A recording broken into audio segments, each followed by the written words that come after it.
Bom, pessoal, espero que tenha dado tempo de você ter tomado uma água, dado uma relaxada, respirado fundo, quem sabe até mesmo se levantado e dado aquela alongada no corpo. Eu compreendo que matemática não é uma das matérias preferidas pela maioria dos alunos, mas nosso intuito aqui é desmistificar ao máximo todos esses conceitos, desde os básicos até ao longo do nosso curso. A gente vai dar uma rebuscada maior, você vai ver que o nível de dificuldade só tende a aumentar.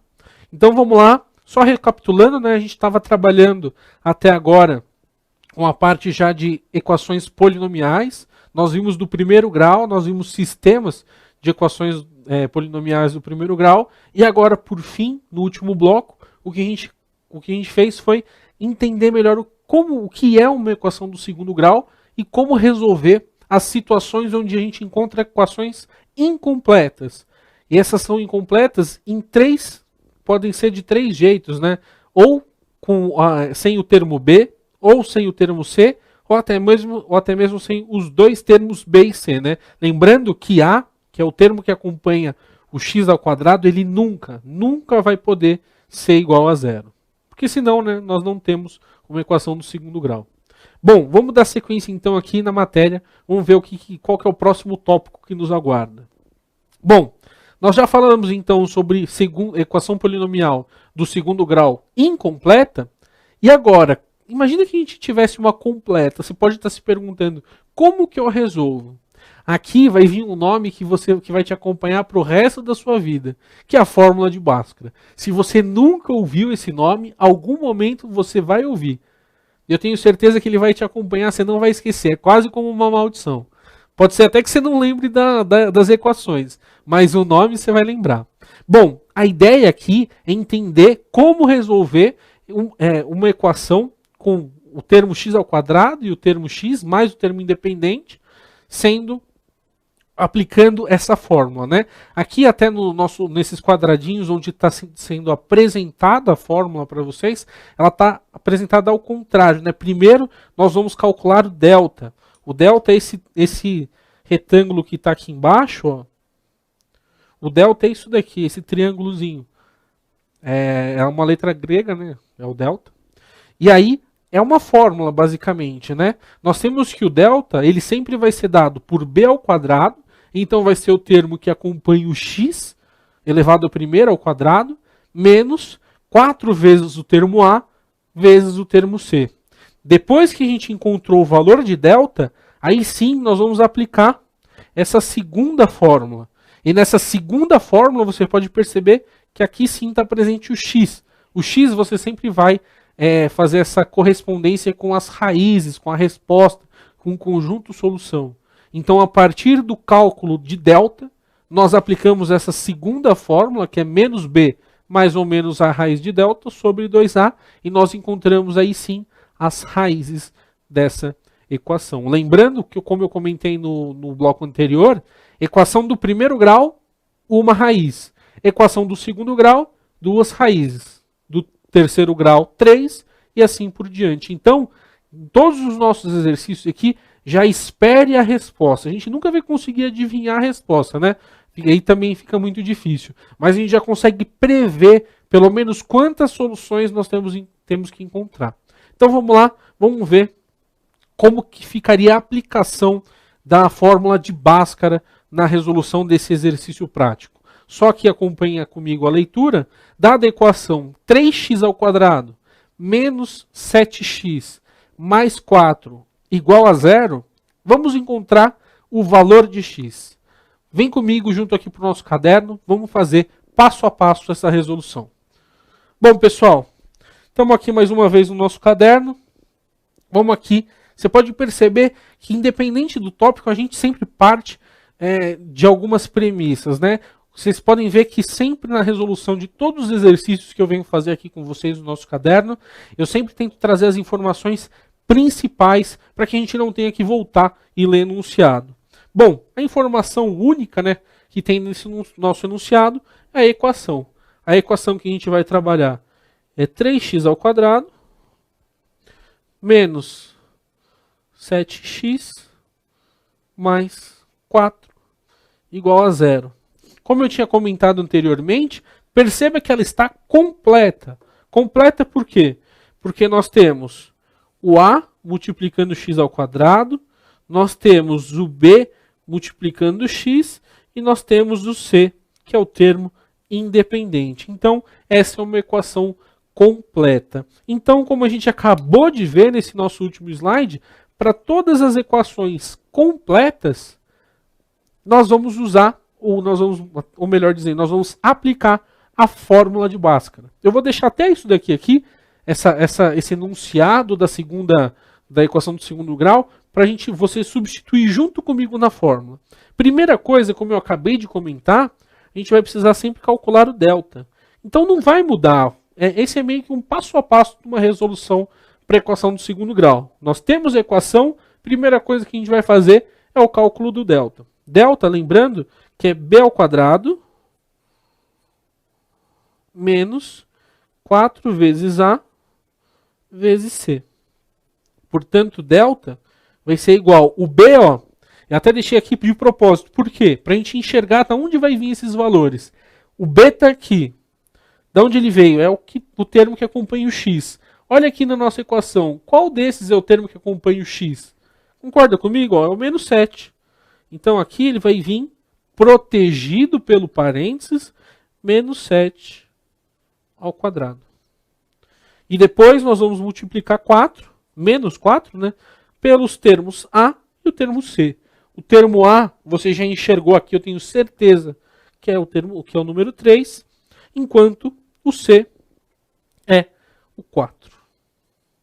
Desenvolvendo isso, eu tenho certeza que essa conta já está na ponta da sua língua. 7 ao quadrado. Por que 7 e não menos 7? Tanto faz, né? Lembre-se que sempre que a gente tiver um parênteses e o valor aqui for negativo, desde que seja um expoente par ou ao quadrado, aqui vai virar positivo. Então aqui nós temos 7 ao quadrado, que você já sabe que é 49, menos 4 vezes 3 dá 12. 12 vezes 4, você já sabe que é 48. 2 vezes 4 dá 8, 4 vezes 1, 48. Vou colocar aqui só entre parênteses para a gente não misturar. Então aqui ficou bem fácil, né? 49 menos 48, isso dá 1. Então, nós fizemos o primeiro passo da resolução de uma equação do segundo grau completa. O segundo passo, então, que aí seria, por fim, o último passo, é calcular o valor de x. Sendo que x é dado por aquela fórmula que a gente viu, né? Menos b, mais ou menos a raiz de delta, sobre 2 vezes o a. Por que mais ou menos, né? Porque, concorda comigo? Não é uma equação do segundo grau? Eu não venho repetindo que a equação do segundo grau tem duas raízes? Aqui nós vamos abrir em duas opções. E de cada uma delas vai sair uma das raízes. Na primeira, que a gente pode chamar de x1, nós vamos ter menos b, e aí fica a sua vontade, a seu critério. Mais ou menos o raiz de delta, que eu vou pôr mais. Ó. Então a primeira a gente vai fazer a conta usando mais raiz de delta sobre 2a. Enquanto a segunda, que a gente pode chamar de x2, vai ser a mesma coisa, menos b sobre 2a. Só que agora nós já usamos o mais raiz de delta. Ficou faltando usar o menos raiz de delta. Bom, aqui ficou bem fácil, né? Só falta substituir. Vou até substituir aqui nesse pedacinho que ficou sobrando. Bom, o menos b, 7, b é menos 7. Então aqui vai vir mais 7. Mais a raiz de delta. Delta não é 1? Qual que é a raiz quadrada de 1? É o próprio 1, né? Então aqui é 7 mais 1 sobre 2 vezes a. O a, a gente sabe que é 3, né? Então, 2 vezes 3 costuma dar 6. Aqui embaixo a gente pode copiar os termos que se repetem, né? Então é 7 e 6. E a outra coisa que a gente tem que observar é que agora, ao invés de trabalhar com mais raiz de delta, nós vamos trabalhar com menos raiz de delta. Menos raiz de 1 é o próprio 1, né? Então é menos 1. Então você pode perceber que nós geramos duas frações distintas e a partir delas vai sair as duas raízes. Então, bora lá, ó. A gente vai ter o x1 igual 7 mais 1 dá 8. 8 dividido por 6. E aí fica a seu critério. Se você quiser ir simplificando, ó, ambos, o numerador e denominador, podem ser divididos por 2. 4/3. Essa é a forma mais reduzida. E depois nós temos o x2, né, que era o que tinha ficado faltando. 7 menos 1 dá 6. 6 sobre 6 é igual a 1. Como nós já esperávamos, nós temos duas raízes, x1 e x2. Isso porque nós estamos trabalhando com uma equação do segundo grau. Bora voltar aqui para o nosso slide, vamos dar sequência no conteúdo. Bom, pessoal, como vocês puderam ver, não tem muito segredo, né? Na realidade, algumas das pessoas elas levam um pouco de mágoa dessa fórmula de Bhaskara, mais pelo nome, mais pela diferença que você está acostumado. Então, você está vindo de uma estrutura de curso, a gente está vindo de um conceitos bem básicos, razão, fatoração, e agora você está trabalhando com algumas incógnitas, está aparecendo letra junto com número. Então, eu imagino que seja por isso o espanto. Mas você pode perceber que é apenas a aplicação das fórmulas. Se alguma vez a sua preocupação for memorização, cara, não vai ter como você fugir disso. O que eu te recomendo é pratique muitos exercícios. Matemática se estuda praticando exercício. E quanto mais você fizer, mais rápido vai estar na ponta da língua essas fórmulas de delta e do próprio x. Bom, vamos dar sequência então, ver qual que é o próximo tópico que a gente vai abordar aqui na nossa aula. Bom, aqui, já que a gente comentou sobre o delta, vamos fazer uma observação sobre os possíveis resultados dele, né, do delta. A gente fez nessa equação, nesse exercício anterior, e o delta ele deu positivo, né? Então você pode observar que delta positivo ele está até já descrito aqui, ó, delta maior que zero. Concorda comigo? Delta maior que zero, sem olhar o que está escrito aí. Qual foi a consequência que a gente encontrou? Duas raízes reais e distintas. Existem ainda duas outras possibilidades para o delta. Imagina que aquele nosso delta deu muito próximo de dar zero, né? Deu 49 menos 48. Se desse 49 menos 49, dava zero. E aí o que aconteceria? No caso onde delta for igual a zero, nós vamos ter apenas uma raiz real.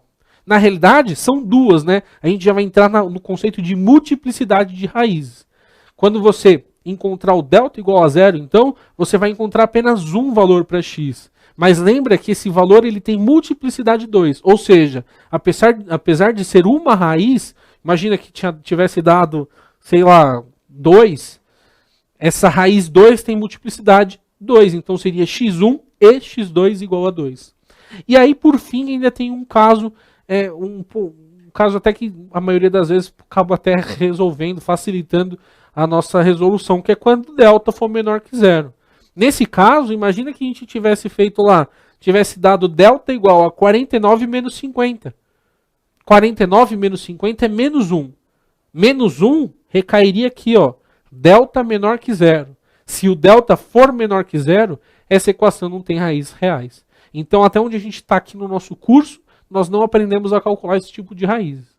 Então, basta dizer que pelo delta ser menor que zero, a equação não tem raízes reais. Em qualquer exercício que você for fazer e se deparar com essa situação, a sua resposta tem que vir descrita dessa maneira. Que pelo delta ter sido menor que zero, a equação não possui raízes reais. Bom, ainda em alguns métodos de resolução, aqui vem um outro método também que o pessoal não costuma gostar muito, porque ele é mais, assim, ele é um pouco complicado dependendo da equação que aparecer, né? Mas se você já tiver um treino, se você já tiver uma boa prática, até mesmo se você for bom de bater o olho e já fazer uma continha de cabeça, uma maneira que um método de resolução de equação do segundo grau que pode facilitar bastante a sua vida vai ser envolvendo soma e produto. Bom, vamos fazer uma pausa antes de entrar aqui nesse conceito de soma e produto para aproveitar e encerrar esse nosso nesse nosso bloco de agora até equações do segundo grau.